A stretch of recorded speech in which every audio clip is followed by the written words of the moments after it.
Pada era 2000-an, kitab hukum di Indonesia masih mengenal daluarsa untuk kasus pembunuhan. Sebuah kejahatan, betapapun kejamnya, bisa lenyap dari jerat hukum hanya dengan 18 tahun penantian. Tepatnya 6.570 hari. Jika seorang pembunuh berhasil bersembunyi selama itu, secara hukum ia akan menjadi orang yang tak bersalah. 20 Maret 2000. Malam itu, seorang wanita menghilang tanpa jejak. Tak ada saksi, tak ada jenazah, tak ada senjata kejahatan. Sebuah kasus orang hilang yang sempurna. Suaminya, yang menjadi tersangka utama, memiliki alibi yang tak terpatahkan dan berhasil melewati tes poligraf tanpa terdeteksi. Ia adalah seorang hakim agung yang dingin dan berwajah tanpa emosi, terbiasa menghakimi dosa orang lain dengan palu keadilannya. Namun, pada musim semi tahun 2016, sebuah peristiwa di lokasi proyek pengembangan di kawasan Puncak, Bogor, mengubah segalanya. Sesuatu yang tak seorang pun pernah bayangkan. Yang ditemukan di sana adalah tulang belulang istri sang hakim agung yang telah lama hilang. Sebuah kejahatan yang tersembunyi dengan sempurna selama 15 tahun. Namun, satu kesalahan kecil yang ditinggalkan si pelaku meruntuhkan segalanya. Inilah kisah kejahatan rapi yang terkubur selama 15 tahun, dan sebuah konspirasi lain untuk menutupinya. Inilah catatan pedih tentang bagaimana seorang pria yang menghakimi orang lain atas nama hukum, harus bertahan selama 15 tahun di dalam penjara yang ia ciptakan sendiri. Kisah hari itu dimulai 15 April 2016, pukul 09.00 pagi. Udara di depan vila milik Hakim Agung Baskara Wijoyo di Puncak, Bogor, terasa tegang. Vila itu adalah benteng terakhir yang menolak proyek pengembangan kawasan. Di tengah kepulan debu putih, barisan ekskavator dan truk-truk raksasa tampak seperti pasukan era kerajaan yang hendak meruntuhkan sebuah benteng. Pak Baskara, kami tidak bisa menundanya lagi. Perintah eksekusi sudah turun, teriak seorang jurusita pengadilan melalui pengeras suara. Wajahnya kaku dan tegang. Seketika, pintu gerbang yang terkunci rapat terbuka. Baskara muncul dengan setelan jas yang necis. Kemeja putih bersih dan dasi elegannya sama sekali tidak cocok dengan suasana lokasi proyek yang berdebu. Tanpa ragu, ia melangkah lebar menghampiri jurusita. Sudah berapa kali saya katakan ada risiko longsor? Pilar di ruang bawah tanah itu berfungsi menahan kontur tanah perbukitan di belakang. Suara Baskara tenang, sedingin saat ia membacakan putusan di pengadilan, namun di baliknya tersirat kekerasan hati yang tak bisa ditawar. Namun, jurusita menggeleng tegas. Hasil analisis keamanan menyatakan tidak ada masalah. Gugatan Anda juga sudah ditolak. Kalau begitu, bongkar saja bangunan di atas tanah. Biarkan ruang bawah tanahnya utuh dan timbun saja dengan tanah. Saya khawatir fondasinya lemah dan bisa ambruk. Tolonglah. Untuk pertama kalinya, suara Baskara yang sedingin es itu terdengar memohon dengan putus asa. Namun, permohonan itu tak mempan bagi jurusita yang berpegang pada aturan. Tidak bisa, Pak. Aturannya adalah pembongkaran total. Pukul 10.00 pagi, proses pembongkaran akhirnya dimulai. Suryo, mandor dari PT Nusantara Propertindo, sadar betul siapa pemilik rumah ini. Ia memerintahkan para pekerjanya untuk bekerja ekstra hati-hati. Minimalkan getaran. Siapkan gergaji berlian. Tapi Pak Mandor, biayanya jadi mahal sekali. Protes seorang pekerja. Tidak apa-apa. Ini rumah hakim. Jangan sampai ada masalah. Saat Suryo mengencangkan tali helmnya, gergaji kawat presisi itu mulai mengiris pilar utama di garasi bawah tanah dengan perlahan. Dari kejauhan di luar garis polisi, Baskara menyaksikan pemandangan itu. Kepalan tangannya di dalam saku celana memutih karena menahan amarah. Sekitar pukul 15.00 sore. Di tengah deru mesin, Suryo hampir selesai memotong pilar beton tebal itu. Tiba-tiba, matanya menangkap sesuatu yang aneh di permukaan beton yang baru terpotong. Sebuah benda putih yang ganjil. Suryo mengernyitkan dahi dan mendekatkan wajahnya. Apa ini? Seketika, wajah Suryo pucat pasi. Darahnya seolah surut dari tubuhnya.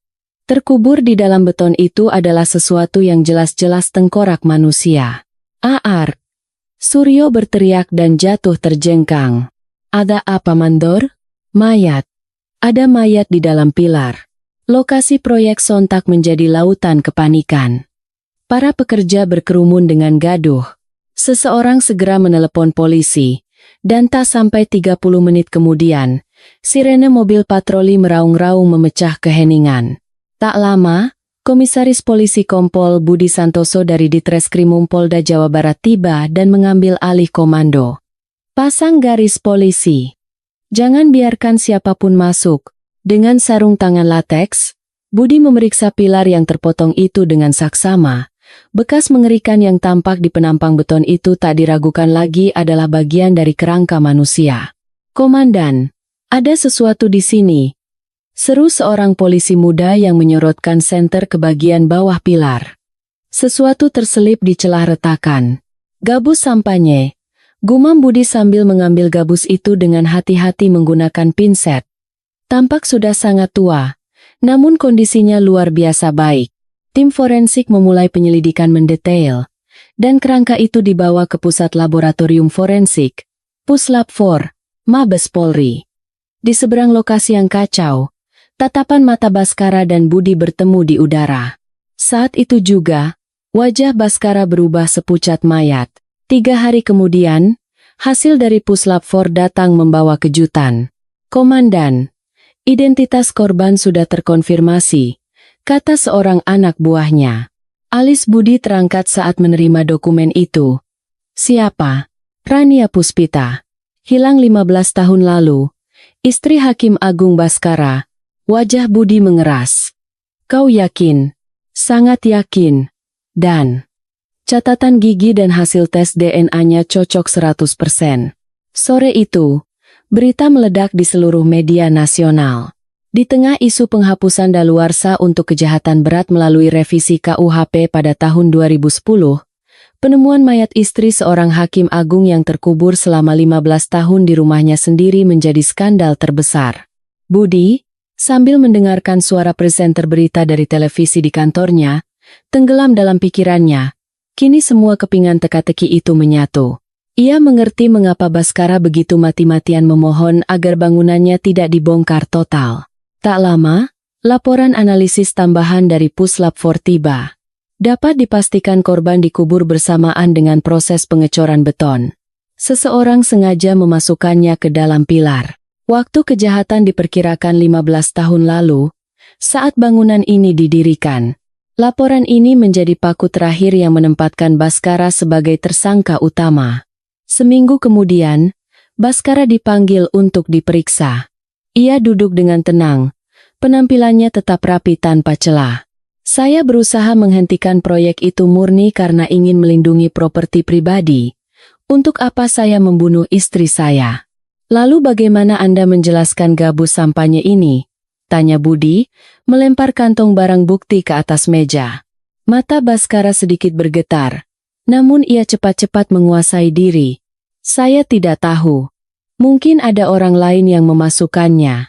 Sudah 15 tahun berlalu. Ingatan saya sudah kabur.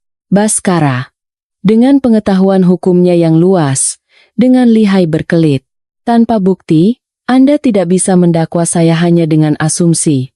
Bukan? Anda sebagai polisi pasti tahu itu. Budi menatap mata Baskara yang dingin dan kering.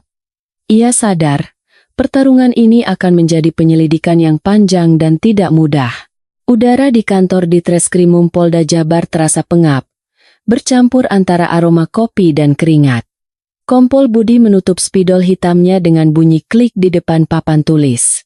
Bau tinta menyengat hidungnya, tapi ia tak peduli. Matanya tajam menatap angka-angka yang tertulis di papan. Coba ulangi lagi isi revisi KUHP tahun 2005, kata Budi sambil mengetuk-ngetuk angka 2000 dengan ujung spidolnya. Seorang detektif muda yang sedang membaca KUHP lama di mejanya, membenarkan letak kacamatanya. Siap, Komandan. Saat itu, daluarsa untuk kejahatan berat seperti pembunuhan diperpanjang dari 18 tahun menjadi 30 tahun. Jadi, Bagaimana hitung-hitungannya untuk Baskara? Budi melipat tangannya, bertanya seolah pada diri sendiri. Kejahatan terjadi tahun 2000. Menurut aturan lama, daluarsanya habis pada Maret 2018, dan dia bisa tidur nyenyak. Tapi karena hukum berubah di tahun 2005, dia harus bersembunyi belasan tahun lebih lama. Ditambah lagi, pada 2010 daluarsa untuk kejahatan luar biasa dihapuskan sepenuhnya. Tepat sekali. Artinya, setelah beberapa tahun kejahatan terjadi, tiba-tiba garis finishnya digeser mundur, dan pada akhirnya garis finish itu lenyap sama sekali. Budi mengangguk, lalu dengan kasar membuka tumpukan berkas penyelidikan 15 tahun lalu di mejanya. Bau kertas apek menguar. Setelah kuperiksa ulang catatan lama, aku menemukan sesuatu yang sangat menarik. Sejak tahun 2005, pola perilaku Baskara berubah 180 derajat. Maksudnya, Komandan, dia memperketat keamanan vilanya secara tidak wajar. Memasang CCTV di semua sudut, menyewa jasa keamanan profesional, bahkan meninggikan pagar rumahnya hingga seperti tembok benteng. Budi menyejajarkan dua foto. Foto villa yang asri sebelum kejadian dan foto villa yang seperti benteng pada tahun 2006. Perbedaannya sangat mencolok. Coba periksa lagi tetangga sekitar. Kalau seseorang berubah drastis, pasti ada alasannya. Pukul 15.00 sore. Di bawah terik matahari, Budi dan seorang anak buahnya menyusuri jalanan sepi di puncak. Mereka berhenti di depan gerbang rumah Pak Tirtayasa, tetangga persis di sebelah villa Baskara. Ia adalah salah satu saksi yang dimintai keterangan 15 tahun lalu. Siapa, ya? Suara waspada terdengar dari interkom. Kami dari kepolisian. Ada yang ingin kami tanyakan. Gerbang besi berderi terbuka. Pak Tirtayasa, dengan kaos oblong, muncul dengan raut wajah bingung. Oh, Bapak Polisi. Ada perlu apa? Ya, kami datang lagi terkait kasus 15 tahun lalu. Soal keluarga Pak Baskara. Tirtayasa menunduk, tampak enggan. Dulu kan sudah saya ceritakan semua yang saya tahu. Ingatan saya juga sudah tidak begitu bagus. Apakah Pak Baskara menunjukkan perubahan sekitar tahun 2005? Tiba-tiba menjadi lebih gugup. Misalnya? Tanya Budi lembut namun tajam, menatap lurus ke mata Tirtayasa. Tirtayasa ragu sejenak, lalu melihat sekeliling sebelum berbisik. Sebenarnya, sejak saat itu Pak Hakim mulai aneh. Dia jadi suka minum-minum, padahal sebelumnya beliau orang yang sangat tenang dan tertata. Sejak itu, hampir setiap malam dia minum sendirian di taman sambil bergumam tidak jelas. Tirtayasa mengerutkan kening, mencoba mengingat. Pernah suatu subuh, saya terbangun karena suara teriakan. Saya keluar dan melihat Pak Hakim mabuk berat, mengamuk di depan gerbangnya sendiri. Dia berteriak, "Hukum sialan ini mau membunuhku," atau semacam itu. Saya sampai merinding melihatnya, sangat berbeda dari biasanya. Kapan tepatnya kejadian itu? Sekitar akhir tahun 2005, musim hujan. Udaranya sangat dingin. Setelah itu pun sering terjadi hal serupa. Budi dan detektif di sebelahnya saling bertatapan. Kegelisahan Baskara bukan sekadar perubahan psikologis biasa, melainkan dipicu oleh faktor eksternal yang jelas. Kembali ke kantor, Budi bersandar di kursinya, menatap langit-langit. Coba kita analisis psikologi Baskara. Apa ketakutan terbesarnya? Waktu? Mungkin. Komandan? Daluarsanya diperpanjang, lalu dihapus. Benar. Tapi bukan hanya waktu. Ruang juga menjadi masalah. Budi tiba-tiba berdiri dan menggambar salib di papan tulis. Secara waktu, dia harus lari selamanya. Tapi secara ruang, gelombang proyek pengembangan ini datang dan risiko buktinya terbongkar ada di depan mata. Tekanan ganda yang sempurna. Dia seperti tikus yang terpojok. Makanya dia begitu mati-matian menghentikan proyek itu. Dia juga tidak mungkin bisa memindahkan mayatnya. Keesokan paginya, Tim investigasi mulai memeriksa kembali alibi Baskara pada hari hilangnya Rania. Sebuah kotak berdebu dari gudang barang bukti diletakkan di atas meja. "Komandan, kami berhasil memulihkan rekaman CCTV jalanan dekat villa pada malam itu," kata kepala tim forensik sambil memasukkan kaset video lama ke pemutar. Gambar hitam putih berbintik muncul di monitor. Kualitasnya buruk, tapi bentuk mobil masih bisa dikenali. Kualitasnya memang jelek, tapi sedan hitam milik Baskara terekam beberapa kali bolak-balik antara villa dan kota. Waktunya antara jam 11 malam sampai jam 3 pagi. Dia setidaknya melakukan 2 kali perjalanan pulang pergi. Sangat sibuk. Budi mendekatkan wajahnya ke monitor. Pengemudinya bisa diidentifikasi. Apakah Baskara sendiri yang menyetir? Terlalu gelap dan kaca filmnya tebal, jadi tidak bisa. Tapi menurut catatan, saat itu Baskara punya sopir pribadi. Siapa? Namanya Supardi. Dia berhenti kerja tidak lama setelah kejadian dan kabarnya putus kontak begitu saja. Mata Budi berkilat tajam. Supardi. Cepat cari keberadaan orang ini. Mungkin dia bukan sekadar berhenti. Sudah kami coba cek. Tapi nihil. Selama 15 tahun tidak ada catatan BPJS, kartu kredit, atau penggunaan ponsel. Seolah lenyap di telan bumi. Saat itu, seorang detektif berlatar belakang arsitektur berlari membawa denah besar villa itu. "Komandan, hasil analisis laporan keamanan struktur sudah keluar." "Apa isinya?" Pilar tempat mayat ditemukan itu adalah pilar utama yang menopang seluruh beban bangunan. Inti dari strukturnya. "Maksudmu, jika dia mencoba mengeluarkan mayat itu dan merusak pilar, bangunannya bisa ambruk?" "Tepat sekali. Karena risiko keruntuhan, secara fisik mustahil bagi Baskara untuk mengambil mayat itu. Kalau nekat, dia sendiri yang akan tertimpa." Budi menatap denah itu dan tertawa kering. Tidak bisa dikeluarkan, tapi juga tidak bisa dibiarkan. Rumah itu menjadi makam sekaligus penjaranya, dan dia makan dan tidur di atasnya selama 15 tahun. Pria yang luar biasa gigih. Ditambah lagi keputusan proyek pengembangan, hidupnya pasti seperti di neraka. Tiba-tiba, ponsel di saku Budi bergetar hebat. "Ya, Budi dari Ditreskrimum. Pak Budi, saya wartawan dari koran lokal. Saya menelepon karena berita kasus Hakim Baskara. Saya punya informasi." Suara di seberang terdengar mendesak dan bergetar. "Informasi apa?" "Malam kejadian 15 tahun lalu, saya kebetulan sedang meliput di dekat sana dan tanpa sengaja merekam sebuah file suara. Dulu saya pikir tidak penting, tapi setelah mendengar berita sekarang dan mendengarkannya lagi."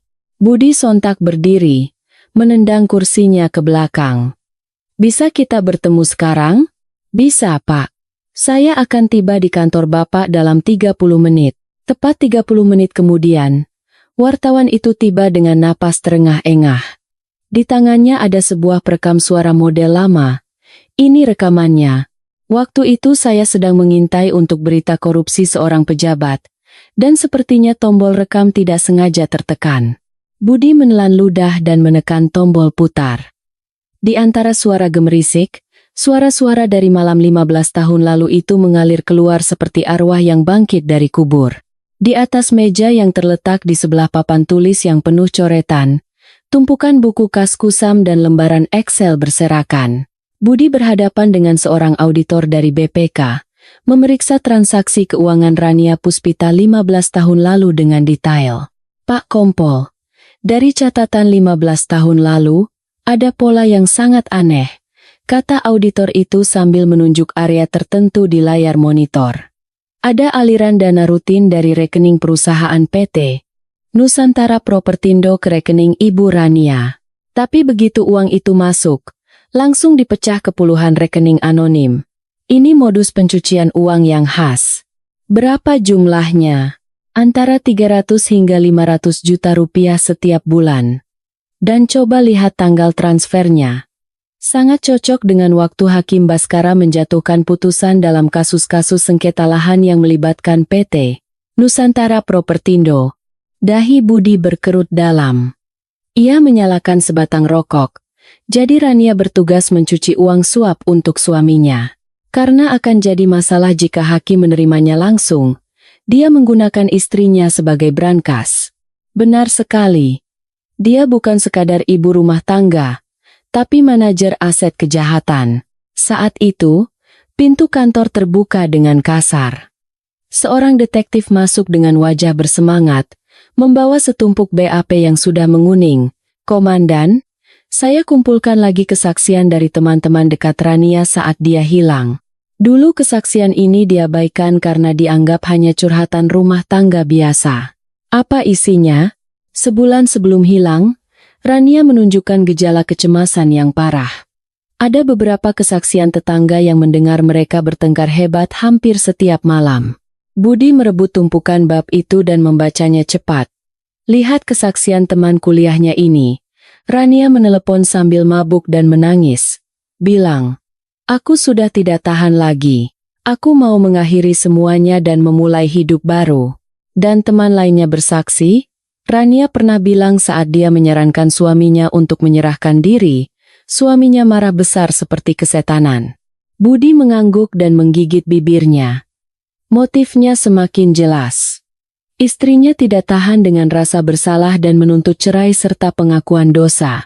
Bagi Baskara yang sedang meniti puncak karier, itu sama saja dengan hukuman mati. Jadi, dia harus membungkamnya. Keesokan paginya, Direktur Utama PT Nusantara Propertindo duduk di ruang interogasi sebagai saksi.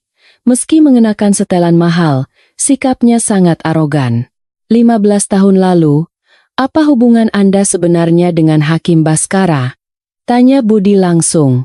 Direktur itu menyesap tehnya dan menjawab acuh tak acuh. "Hanya hubungan biasa sesama pebisnis. Terkait kasus sengketa lahan di wilayah kami, jangan berbelit-belit. Anda memberikan uang sebagai imbalan atas putusan yang menguntungkan. Kami sudah melacak rekeningnya." Direktur itu terdiam, lalu meletakkan cangkirnya dengan pasrah. "Baiklah, memang benar Hakim Baskara memberikan putusan yang menguntungkan kami. Sebagai ucapan terima kasih, kami memberinya sedikit hadiah. Di luar dia memang tampak bersih, tapi di belakang layar, dia tahu cara bermain. Tapi hubungan baik itu tampaknya berubah total setelah tahun 2005 ya?" "Berubah?" "Dia jadi orang yang sama sekali berbeda. Tiba-tiba dia seperti anjing gila yang menyerang kami." Suara direktur itu penuh dengan kekesalan. Dia tiba-tiba menggugat serikat pengembang dengan segala macam alasan untuk menunda proyek. Padahal kami tidak pernah telat memberinya uang. Sejak kapan itu terjadi? Sejak akhir 2005. Tepat setelah ada perubahan undang-undang, dia berubah total. Selama hampir 10 tahun dia terus menghambat kami. Kerugian kami tidak sedikit. Apakah Anda tahu alasannya?" Budi bertanya tajam sambil mencatat. "Tidak tahu. Kami pikir kami berbuat salah. Tapi setiap kali kami coba dekati, dia selalu menolak. Tapi tahun lalu, 2015, dia benar-benar menggila. Saat proyek ini ditetapkan sebagai proyek strategis nasional dan pembebasan lahan dipaksakan, dia panik. Panik bagaimana? Dia menggunakan segala cara hukum. Gugatan tata usaha negara, gugatan lingkungan, gugatan hasil analisis keamanan, apapun yang bisa dia lakukan untuk menghentikan proyek. Tapi bagaimana mungkin seorang hakim bisa menghentikan proyek yang didukung pemerintah? Akhirnya pembongkaran tetap diputuskan. Budi kini bisa membaca pikiran Baskara dengan jelas. Dia tahu ruang bawah tanahnya akan terbongkar. Karena itu dia mati-matian mengulur waktu. Sore harinya, seorang petugas membawa rekam medis Baskara. "Komandan, kondisi mental Baskara ternyata jauh lebih buruk dari yang kita duga." "Seberapa buruk?" "Sejak 2015, resep obat tidurnya sangat banyak. Hampir setiap minggu dia ke rumah sakit. Catatan dari psikiaternya menyebutkan dia dirawat karena depresi dan gangguan kecemasan parah." Budi membolak-balik catatan itu dan bergumam.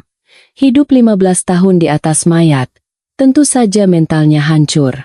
Dia membusuk di dalam penjara yang dia ciptakan sendiri. Sore itu, Baskara kembali dipanggil. Dalam beberapa hari, wajahnya menjadi lebih tirus. Meski berusaha duduk tegap, kedutan di bawah matanya tak bisa disembunyikan. Jelaskan tentang uang yang Anda terima dari PT Nusantara Propertindo, kata Budi sambil mendorong laporan transaksi keuangan yang sudah ditandai stabilo. Baskara melirik dokumen itu sekilas dan tertawa sinis.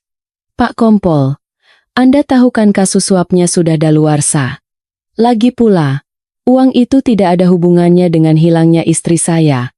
Ada kesaksian bahwa istri Anda menderita karena uang itu dan meminta Anda menyerahkan diri. Anda harus menghentikannya. Orang mati tidak bisa bicara. Kalian para orang hidup ini sedang mengarang novel. Ya? Itu semua hanya asumsi tanpa dasar. Apa ada bukti fisiknya? Suara Baskara masih keras, tapi di bawah meja, kepalan tangannya di atas paha memutih karena diremas kuat. Budi tidak melewatkan getaran itu. Anda yakin tidak ada bukti yang bisa membuktikan tragedi malam itu? Tentu saja. Asumsi saja tidak bisa jadi dasar tuntutan. Begitulah hukum bekerja. Budi mengambil gabus sampahnya dari kantong barang bukti dengan pinset dan mengangkatnya setinggi mata. Apakah ini juga asumsi? Pupil mata Baskara melebar seketika. Otot-otot wajahnya menegang. Apa itu? Saya tidak tahu. Hasil analisis forensik mendetail akan segera keluar. Kita lihat saja apakah Anda masih bisa bilang tidak tahu. Setelah selesai diperiksa, Baskara keluar dari kantor polisi dan dengan tangan gemetar segera menelepon seseorang.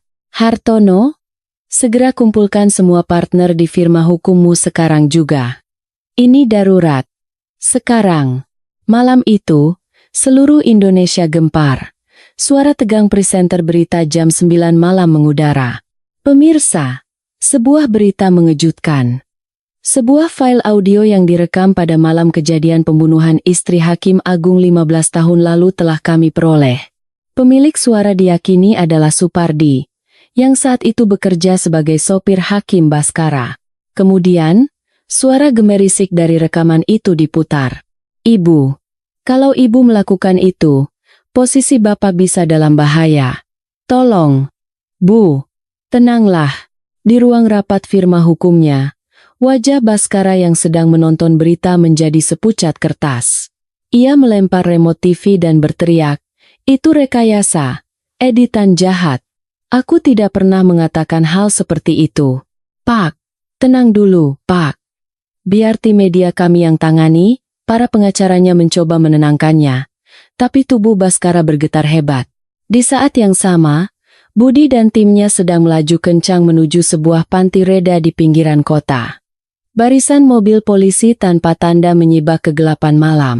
"Komandan, informasi bahwa Supardi dirawat di sana karena sakit parah, sudah pasti?"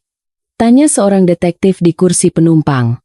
Dia menggunakan nama palsu, tapi sidik jarinya saat masuk panti cocok dengan data kita. Katanya, hidupnya tinggal menghitung hari. 1 jam kemudian, pintu kamar di panti itu dibuka dengan kasar. Di atas ranjang yang berbau disinfektan, seorang pria tua kurus kering terbaring dengan masker oksigen. Napasnya tersengal. "Anda Supardi, kan?" Budi berdiri di samping ranjangnya dan bertanya dengan suara tenang. Mata pria tua yang terpejam itu terbuka. Melihat para polisi di hadapannya, ia terkejut, pupil matanya bergetar. 15 tahun Anda hidup bersembunyi seperti hantu. Sekarang turunkan beban itu dan ceritakan yang sebenarnya. Setetes air mata mengalir dari mata Supardi, membasahi bantalnya. Bibirnya bergetar, mencoba mengatakan sesuatu, tapi tak ada suara yang keluar. Budi tahu, pria inilah kartu truf terakhir yang akan menjerat leher Baskara. Ruangan di panti werda itu hanya diisi oleh suara ritmis mesin ventilator dan bau disinfektan. Budi menekan tombol putar pada perekam tua yang diletakkannya di meja samping tempat tidur. Suara dari malam 15 tahun lalu itu mengiris keheningan. "Ibu, kalau ibu melakukan itu, posisi bapak bisa dalam bahaya. Tolong, Bu, hentikan." Suara Supardi terdengar panik dan terengah-engah, disusul oleh jeritan tajam seorang wanita. Kalian tidak mengerti. Aku sudah tidak tahan lagi. Minggir. Dengan bunyi klik, Budi menghentikan rekaman. Ia menatap Supardi yang wajahnya sepucat tanah karena kanker stadium akhir, dan bertanya dengan dingin, "Suara ini milik Anda, Supardi, bukan?" Supardi dengan susah payah menganggukkan kepalanya yang kurus, matanya yang kosong menatap hampa.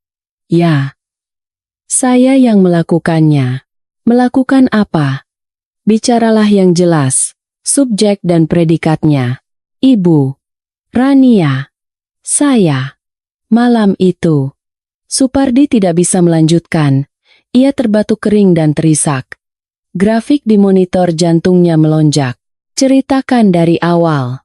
"Kami siap mendengarkan," kata Budi sambil menarik kursi mendekat, menekan Supardi. Supardi menggerakkan bibirnya yang gemetar, mengucapkan kalimat seolah sedang membaca naskah. Saya mencintai Ibu Rania. Tapi, Ibu Rania mengkhianati Bapak. Dia mau bercerai dan membongkar semuanya, lalu menyerahkan diri."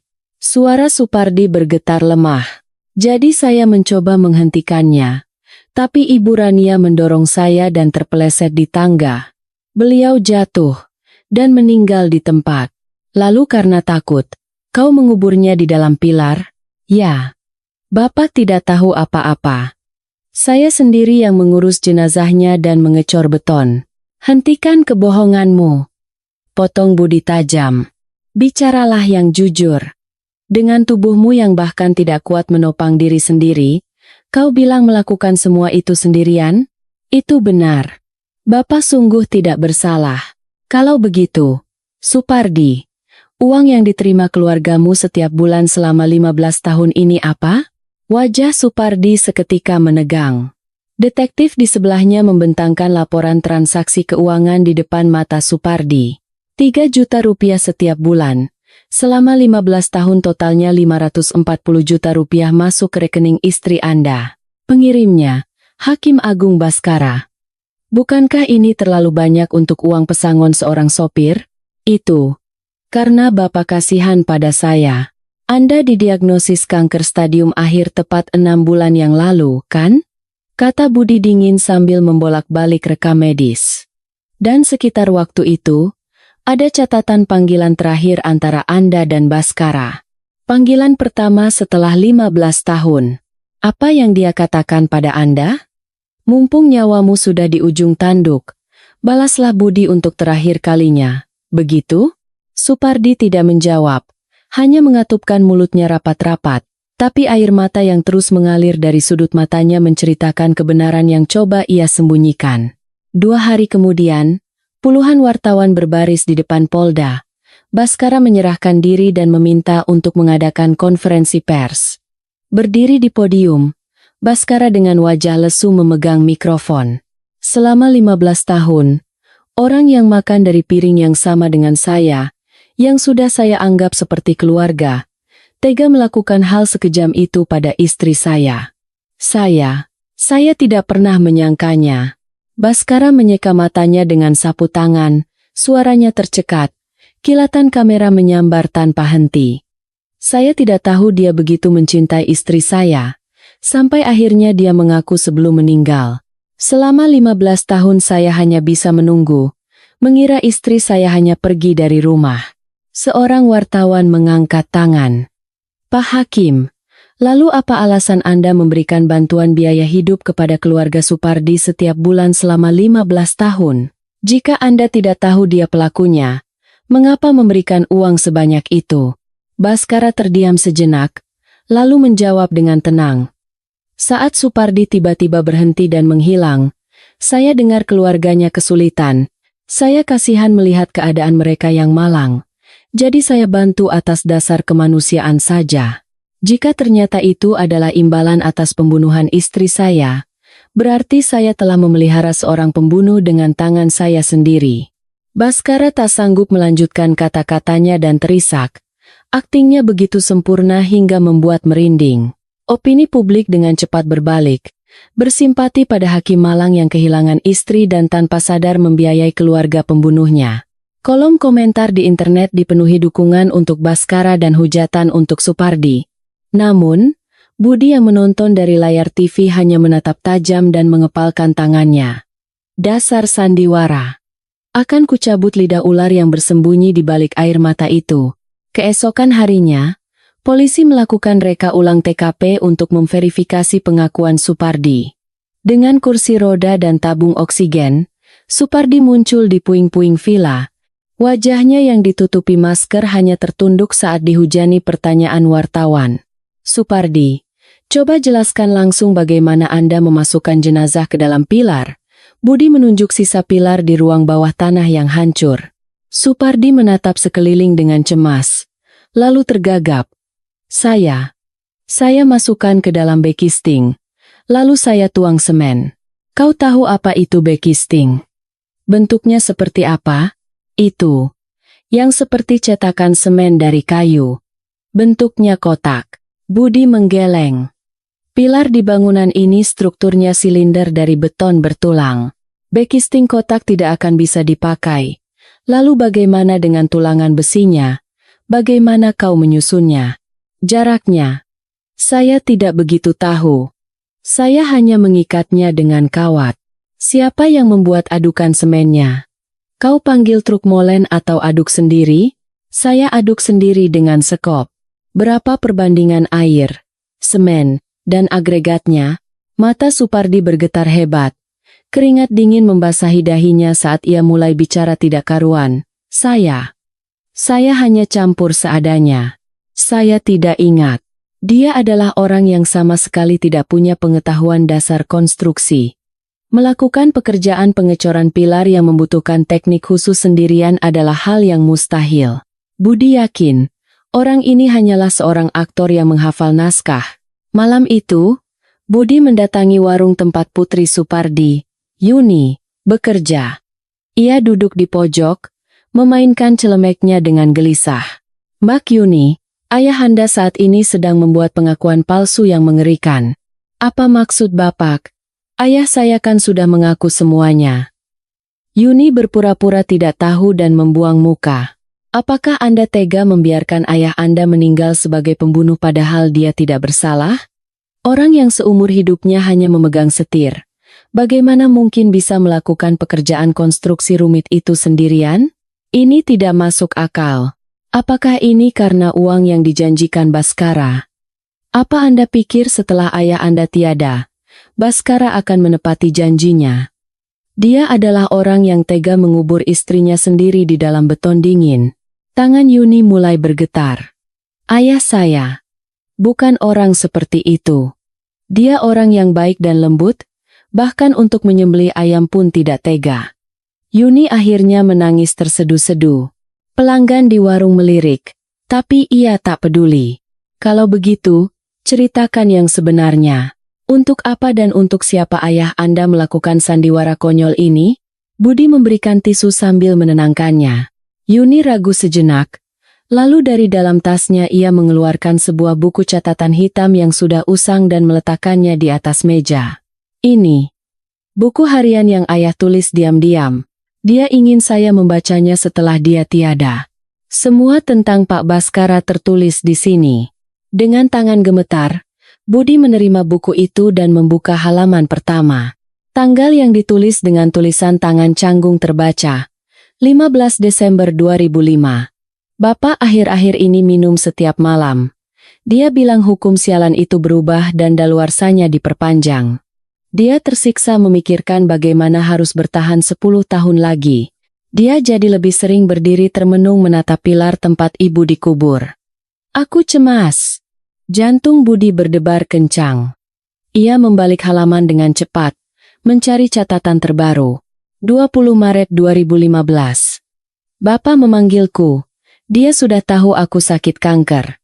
Dia memintaku untuk menggantikannya masuk penjara. Katanya, toh hidupku tidak akan lama lagi, jadi ini saatnya membalas budi. Dia berjanji akan menjamin hidup keluargaku selamanya jika aku mau menanggung kejahatannya. Yuni, ayah tidak punya pilihan lain.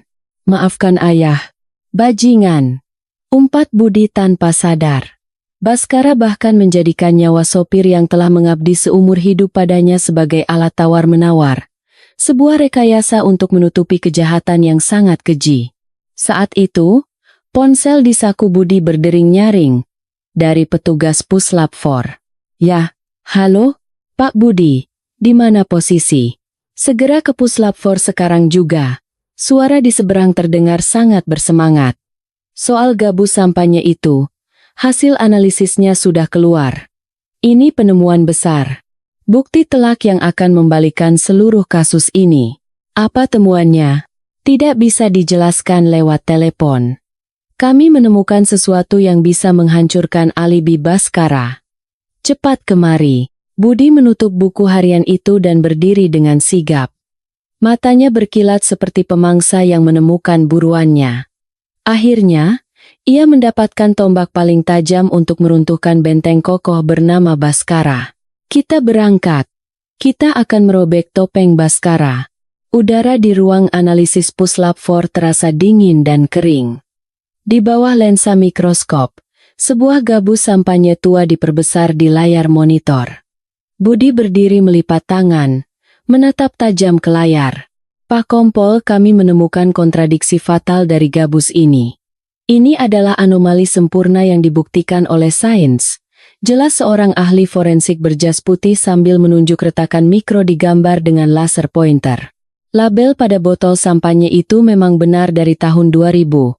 Tapi, bahan dari gabus ini sendiri, berdasarkan penanggalan karbon dan analisis manufaktur, baru diproduksi pada paruh kedua tahun 2014. Mata Budi melebar. Apa maksudnya? Sampahnya tahun 2000 disumbat dengan gabus dari tahun 2014? Tepatnya, ini bukan jejak penggantian gabus profesional. Seseorang menyimpan sampahnya vintage tahun 2000, lalu membukanya setelah tahun 2014. Dan saat mencoba menutupnya kembali, ia menggunakan gabus murah yang dijual di pasaran.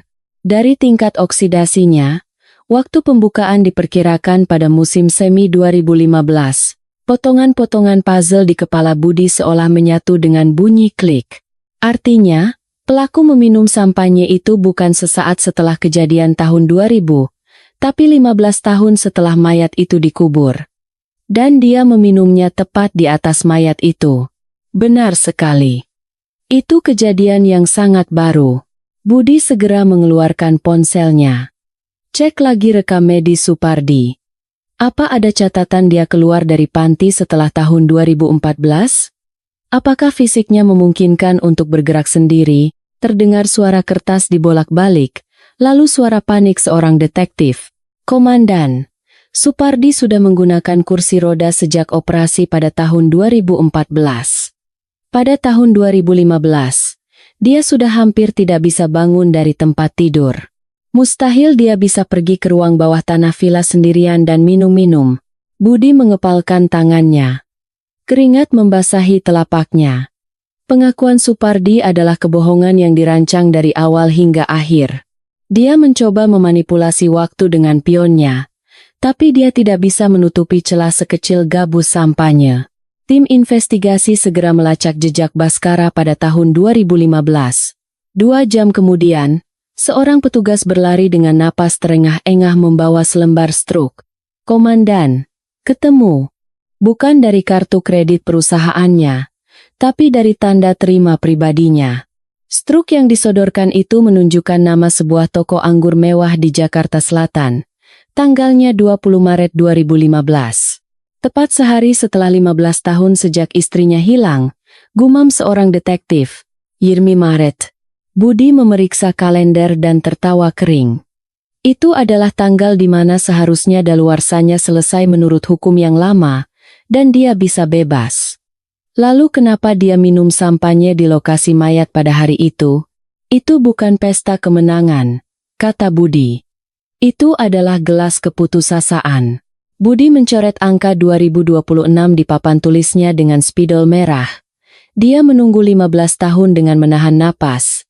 Tapi hukum berubah dan dia harus menderita 10 tahun lagi di neraka. Ditambah lagi, rumahnya akan digusur karena proyek. mentalnya hancur total. Dalam keputusasaan, dia meratapi nasibnya di depan mayat istrinya sendirian.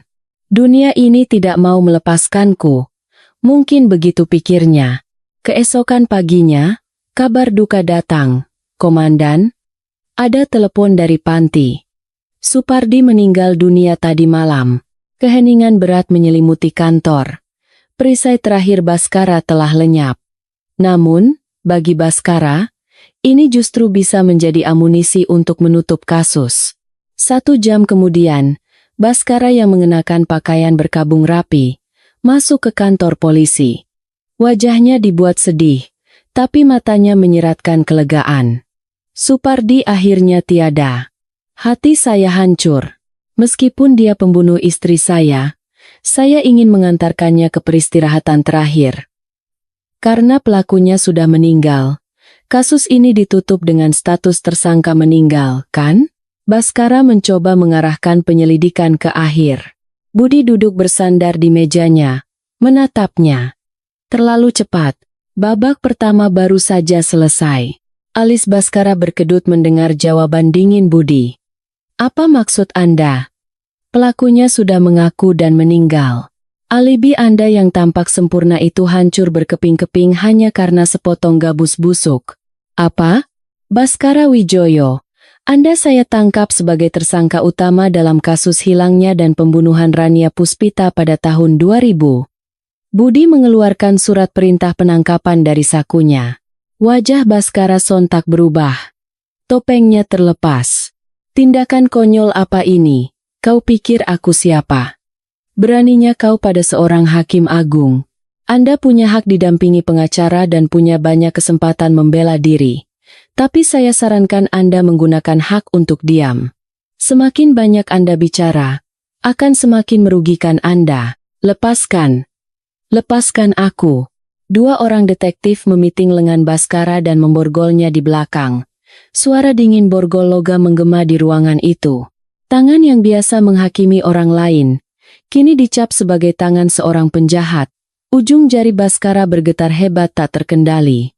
Suasana di ruang interogasi terasa berat dan menyesakan. Di ruangan sempit berdinding cermin itu, Baskara, dengan rambut acak-acakan, masih menyangkal perbuatannya. Hanya dengan sepotong gabus. Kau mau apa? Bisa saja itu sampahnya yang saya minum. Apa saya tidak boleh minum di rumah sendiri? Anda bilang Supardi yang meminumnya. Cerita Anda berubah. Saya tidak ingat. Baik kejadian 15 tahun lalu maupun setahun lalu, semuanya kabur. Ini efek samping obat depresi. Baskara menggebrak meja. Sebagai orang yang paham hukum, ia mencoba memanfaatkan celah kurangnya bukti. Namun, matanya sudah dipenuhi ketakutan. Budi menghela napas dan perlahan membuka sebuah map. Di pengadilan Anda juga sering mendengar alasan tidak ingat, kan? Tapi di hadapan bukti, kita harus rendah hati. Budi meletakkan sebuah foto beresolusi tinggi di depan Baskara. Foto itu adalah penampang pilar beton yang telah dipotong dan diperbesar. Anda tahu apa ini? Baskara melirik sekilas lalu membuang muka. Gumpalan beton, kan? Dalam istilah konstruksi, ini disebut cold joint, sambungan dingin. Bekas yang timbul saat pengecoran beton dilanjutkan setelah jeda waktu yang cukup lama. Hasil analisis forensik menunjukkan, komponen beton di bagian bawah dan atas sambungan ini sama sekali berbeda. Bagian atas adalah beton siap pakai dari perusahaan konstruksi. Tapi bagian bawahnya, perbandingan agregat dan airnya kacau balau. Seseorang membuatnya dengan tangan secara terburu-buru. Budi menunjuk bagian bawah yang kasar. Supardi tidak punya pengetahuan konstruksi. Orang yang bahkan tidak tahu perbandingan adukan semen. Bagaimana bisa melakukan pekerjaan seperti ini? Terlebih lagi, dari dalam beton bagian bawah ini ditemukan kaleng bir yang remuk dengan DNA Anda. Sepertinya Anda haus saat bekerja dan ikut menguburnya. Itulah Anda 15 tahun yang lalu. Wajah Baskara pucat pasi. Bibirnya memutih. Itu. Masih mau bilang Supardi melakukannya sendirian? Kau menimpakan dosa pada orang yang sudah mati, sementara kau minum sampahnya di atasnya? Suara Budi setajam pisau, mengiris jantung Baskara. Lepaskan topengmu. Penjara kokoh yang kau bangun sendiri sudah runtuh. Baskara menundukkan kepalanya dalam-dalam. Bahunya yang tegap merosot. Suara rintihan tertahan keluar dari mulutnya. Wanita itu terus-menerus menyuruhku menyerahkan diri. Dia mau menghancurkan hidupku. Di dalam ruang interogasi, yang tersisa hanyalah kepingan kebenaran yang tajam seperti pecahan kaca. Baskara menatap foto itu, lalu membuang muka. Tapi suara Budi terus mengejarnya. Bagian bawahnya diaduk dengan tangan pada malam akhir pekan. Bagian atasnya dicor secara resmi oleh kontraktor pada hari Senin pagi dengan truk molen. Apa hubungannya denganku? Supardi seumur hidupnya hanya memegang setir. Pengetahuan konstruksinya nol. Apa Anda pikir orang yang bahkan tidak tahu rasio adukan semen bisa sendirian memasang backisting dan melakukan pekerjaan presisi seperti ini di tengah malam? Budi mengeluarkan tumpukan dokumen lain dan membantingnya ke meja. Ini hasil analisis DNA forensik. DNA air liur yang ditemukan di mulut botol sampahnya yang Anda beli di toko anggur itu, cocok 100% dengan DNA air liur di gabus yang ditemukan di lokasi. Pupil mata Baskara bergetar hebat. Di bawah meja, jemarinya mengetuk-ngetuk paha dengan ritme tak beraturan. Sinyal kecemasan yang ekstrem. Ingatan saya buruk. Mungkin saja saya yang meminumnya. Tapi itu bukan kejahatan, kan? Pak Baskara, saat KUHP direvisi pada 2005, Anda pasti merasa seperti di neraka, kata Budi sambil menarik kursinya lebih dekat, menatap mata Baskara. Cahaya lampu neon menimpa wajah pucat Baskara, menciptakan bayangan. Daluarsa pembunuhan diperpanjang dari 18 tahun menjadi 30 tahun, yang seharusnya berakhir pada 2018. Tiba-tiba harus Anda tanggung lebih lama. Lalu daluarsanya dihapus sama sekali. Bagaimana perasaan Anda saat itu? Dunia terasa gelap. Bukan? Bibir tipis Baskara bergetar. Kunci pintu hatinya yang terkunci rapat mulai goyah. Dan saat penderitaan itu belum usai, surat pemberitahuan proyek pengembangan datang. Anda tahu semuanya sudah berakhir. Saat tanah itu digali, rahasia Anda akan terbongkar.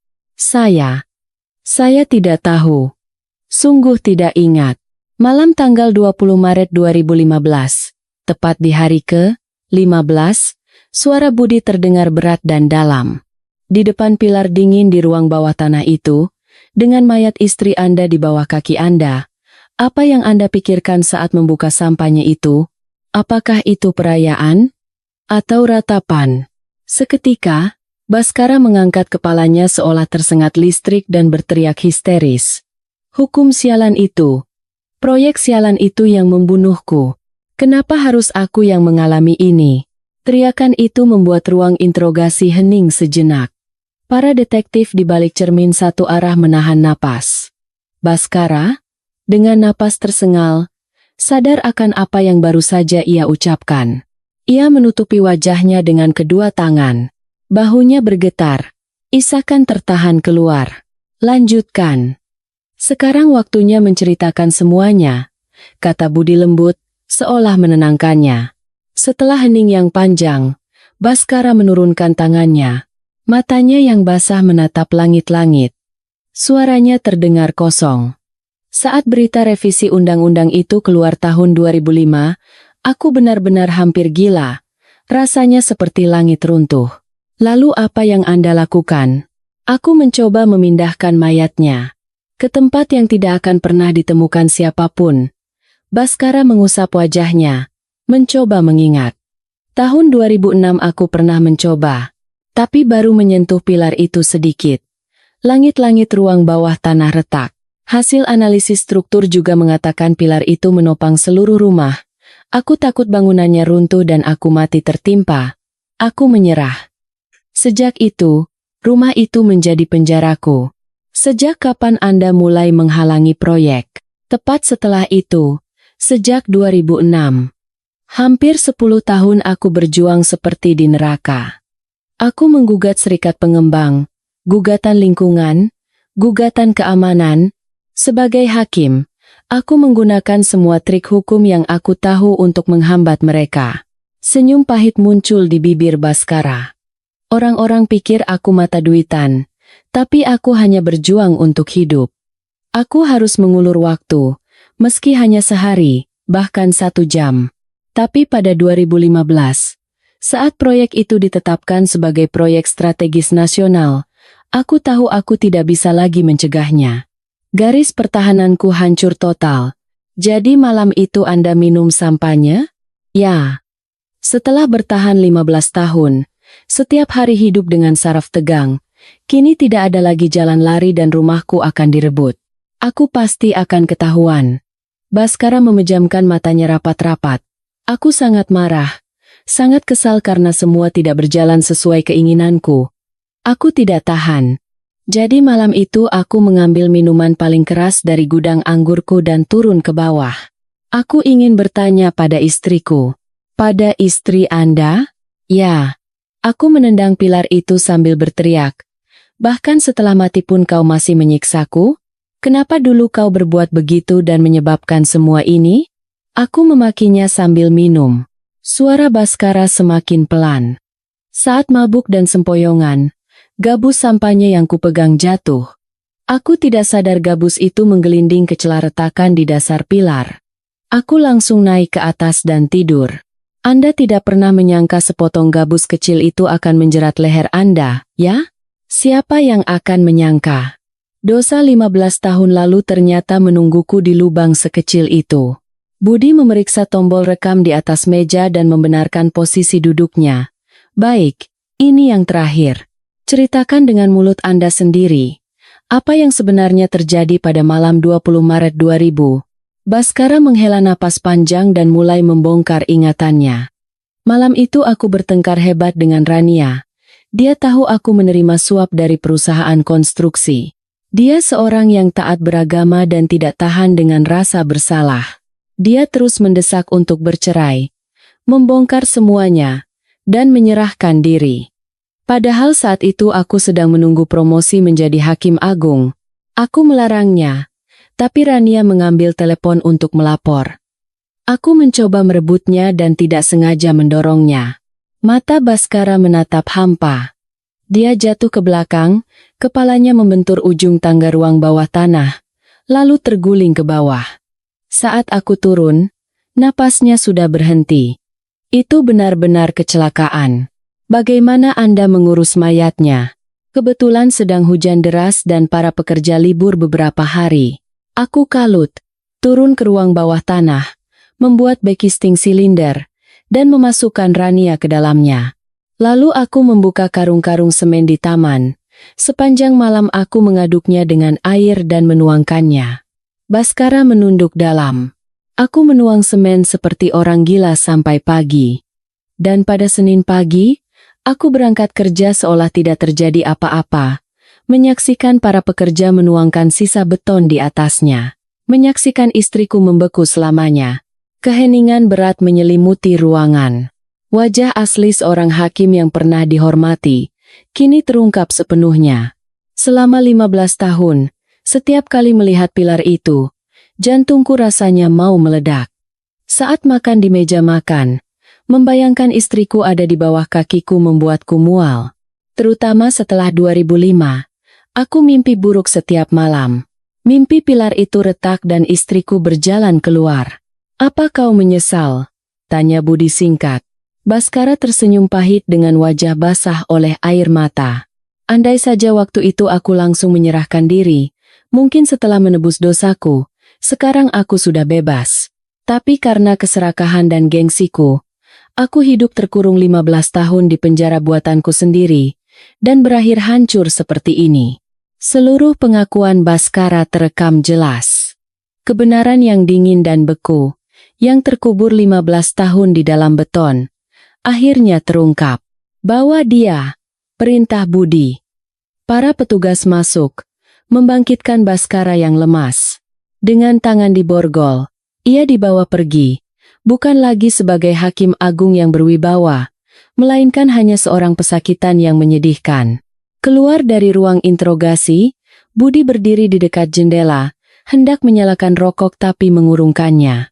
Ia menghela napas panjang. Kebenaran yang terungkap setelah 15 tahun, bebannya tidaklah ringan. Sudah selesai, Rania. Sekarang tidurlah dengan tenang. Langit malam di luar jendela tampak cerah bertabur bintang, seolah tak peduli. 15 Desember 2016. Ruang sidang Pengadilan Negeri Jakarta Pusat terasa senyap. Di luar, gerimis turun, namun di dalam, suasana begitu dingin hingga suara pendingin ruangan pun tak terdengar. Menjatuhkan putusan atas terdakwa Baskara Wijoyo. Hakim ketua membenarkan letak kacamatanya dan membacakan putusan dengan suara berat. Di kursi pesakitan, Baskara dengan baju tahanan abu-abu hanya menunduk. Pemandangan ia, yang pernah menghakimi orang lain di ruangan ini, kini berdiri di bawah mimbar hakim, terasa surreal. Terdakwa, untuk menutupi kesalahannya, telah merenggut nyawa istrinya dan menyembunyikan jenazahnya di bawah kediamannya, sebuah tindakan yang luar biasa keji. Lebih jauh lagi, selama 15 tahun, terdakwa telah memanfaatkan celah hukum untuk menghindari penyelidikan dan mencoba menimpakan kesalahan pada sopirnya yang tidak bersalah. Suara helaan napas terdengar dari kursi pengunjung. Ini adalah tindakan yang mengkhianati nurani seorang penegak hukum dan kepercayaan publik. Kesalahan terdakwa amat sangat berat. Terdakwa tidak pernah menunjukkan penyesalan tulus, hanya memikirkan keselamatan dirinya sendiri. Hakim ketua berhenti sejenak, lalu membacakan vonis utama. Oleh karena itu, majelis hakim memandang perlu untuk mengisolasi terdakwa dari masyarakat selamanya. Menjatuhkan hukuman kepada terdakwa Baskara Wijoyo dengan pidana penjara seumur hidup. Tuk, tuk, tuk. Saat palu diketuk, kaki Baskara lemas. Ia menatap kosong ke arah mimbar hakim yang tinggi, tempat yang pernah ia duduki untuk memandang rendah dunia. Wajahnya tidak menunjukkan kemarahan atau penyesalan, hanya kehampaan. Kakak, kasihan sekali kau. Di barisan depan, kakak perempuan Rania ambruk dan menangis histeris. Akhirnya kau bisa tenang. Kau lihat kan, bajingan itu sudah dihukum. Tangisnya meledak, meluapkan kepedihan yang terpendam 15 tahun. Saat digiring keluar oleh petugas, punggung Baskara tampak begitu menyedihkan. Tak ada satupun tatapan simpati untuknya. Di depan gedung pengadilan, Budi berdiri merasakan angin dingin. Yuni, putri Supardi, menghampirinya. Matanya bengkak. Pak Budi, terima kasih banyak, kata Yuni sambil membungkuk dalam. Budi, sedikit canggung, memegang bahunya. Nama baik ayahmu sudah pulih. Hasil penyelidikan membuktikan pengakuannya palsu karena tekanan dan bujukan Baskara. Iya, Pak. Ayah saya memang terlalu baik hati sampai dimanfaatkan. Tapi setidaknya sekarang nama baiknya sudah bersih. Ayahmu bukan penjahat. Dia hanya seorang kepala keluarga yang ingin melindungi keluarganya. Meskipun caranya salah, pada akhirnya dia meninggalkan kebenaran. Yuni menyeka air matanya. Saya merasa ayah bisa sedikit lebih tenang di surga. Semua berkat Bapak. Jaga dirimu baik-baik. Itu yang diinginkan ayahmu. Setelah Yuni pergi, Budi menatap langit. Secercah sinar matahari menembus awan kelabu. Setengah tahun kemudian, musim panas 2017. Kawasan puncak itu telah berubah total. Villa Baskara lenyap tanpa sisa. Digantikan kompleks apartemen dan sebuah taman umum. Sore yang riuh dengan suara serangga, Budi duduk di bangku taman sambil makan es krim. Pandangannya tertuju ke tengah taman bermain. Tepat di area perosotan dan ayunan itu, disitulah pilar itu dulu berdiri. Lokasi tragedi yang terkunci 15 tahun dalam beton dingin, kini dipenuhi tawa anak-anak. Mereka bermain tanah dan berayun tinggi, tanpa tahu apa-apa. Budi membuka buku catatan polisinya yang usang. Ia mencari halaman bertuliskan kasus orang hilang, Rania Puspita. Lalu dengan mantap merobeknya. Ia menyalakan korek api, Api menjilat ujung kertas itu. Pergilah. Lupakan semuanya. Kertas yang terbakar menjadi abu hitam dan terbang tertiup angin musim panas. Dosa tidak akan hilang oleh waktu. Ia hanya tertimbun, gumam Budi sambil menginjak sisa abu. Kebenaran yang coba ditutupi Baskara, akhirnya merembes keluar seperti semen yang belum mengeras. Dosa akan mengeras lebih keras dari beton, dan abadi selamanya. Saat lampu-lampu taman mulai menyala, HT di pinggang Budi berbunyi. Panggilan untuk tim Resmob, ditemukan mayat di sekitar pantai Ancol, segera meluncur ke TKP. Budi berdiri dan merapikan pakaiannya. Istirahat seorang detektif selalu singkat. Dimengerti. Saya segera menuju lokasi. Saat hendak melangkah, ia berhenti dan menoleh ke belakang. Di tempat pilar itu dulu berada, kini di sudut area berpasir, tumbuh bunga-bunga liar. Bunga-bunga putih kecil yang sederhana namun berakar kuat. Saat angin bertiup, bunga-bunga itu bergoyang seolah menyapa. Seolah jiwa yang pernah terperangkap di sana kini telah menemukan kedamaian. Budi tersenyum tipis dan masuk ke mobilnya. Pemandangan taman itu perlahan mengecil di kaca spion. Tapi bunga-bunga liar itu tetap di sana, bergoyang. Kehidupan terus berlanjut. Kebenaran pada akhirnya akan terungkap. Dan keadilan tidak akan pernah mati. Meskipun terlambat, ia akan selalu kembali ke tempatnya seharusnya. Malam telah turun sepenuhnya. Mobil Budi, dengan sirene meraung, melaju menembus malam, mencari kebenaran yang lain. Di belakangnya, di bawah cahaya lampu jalan yang temaram, bunga-bunga liar putih itu terlelap dalam damai.